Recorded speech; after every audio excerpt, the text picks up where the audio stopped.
Hello, I'm State Senator John Kavanagh, and welcome to another edition of Kavanagh's Corner, my video constituent report.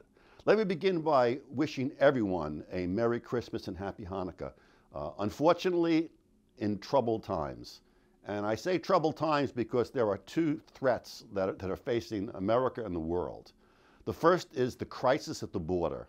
As I stand here speaking to you, 10,000 people a day are illegally streaming into our country under bogus claims of being migrants fleeing horrors in their countries. These are economic migrants who are coming here illegally, and they're being let into the country illegally by the Biden administration, which has thrown the border open, transmitted a message to the entire world, and people are coming from the entire world, that just come to the border, say you're fleeing persecution or danger, and we will let you in. And they are letting them in, again, by the millions. And I learned today that the ones coming in now are being given court dates to adjudicate their so-called migrant status in the year 2031, 8 years from now. They have essentially legalized illegal immigration. These people will be eligible for benefits, employment to compete against American workers. It is a disaster.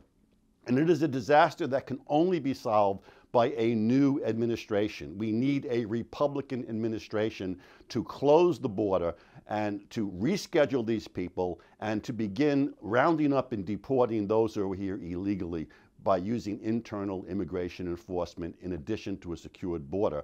And we can only hope and pray that this happens. The second problem in the country is Hamas terrorism and the existential threat that they are posing to Israel after their brutal attack on October 7th.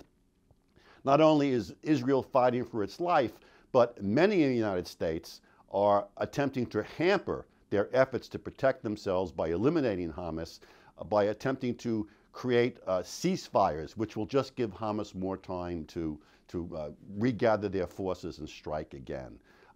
We also learned that many of our young people, as many as a half, have been woefully miseducated in our universities into thinking that Hamas is some sort of a freedom-fighting group and Israel is an oppressor, which is absolutely absurd. Hamas is a terrorist group that murders men, women, children, and babies and is trying to wipe Israel off the face of the earth. And hopefully our country will continue to support Israel and our youth will get an education that Hamas is not a good group. But let me move on to a bill that I'm dropping today, which is indirectly related to what's happening in this country of people supporting Hamas. There have been demonstrations all over the country, and recently there was a major disruption of traffic in San Francisco.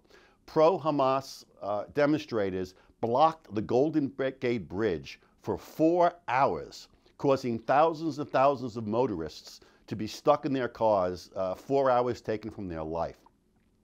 Now, these offenses for blocking traffic are usually minor misdemeanors called obstructing traffic.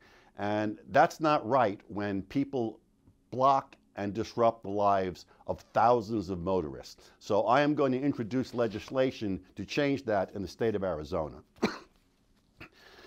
I went to the section on obstructing traffic and I discovered that I have already twice amended this section because of things that occurred that I thought needed correcting. So let me give you the history of me and the obstructing traffic law, because it's kind of interesting.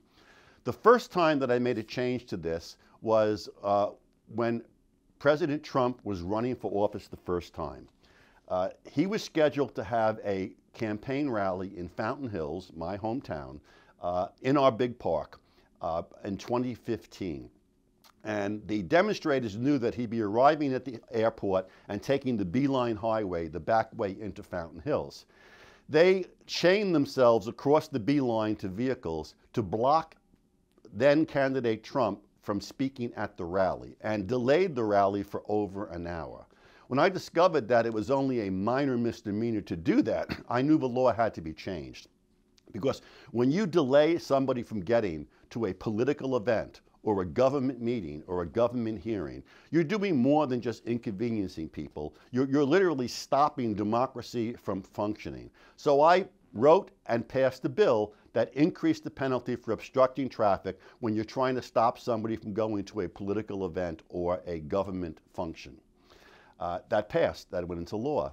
Several years later, I was driving home from the Capitol on the Route 202, and I suddenly was stuck in a backed up traffic up the off-ramp of the 202 at Country Club Road.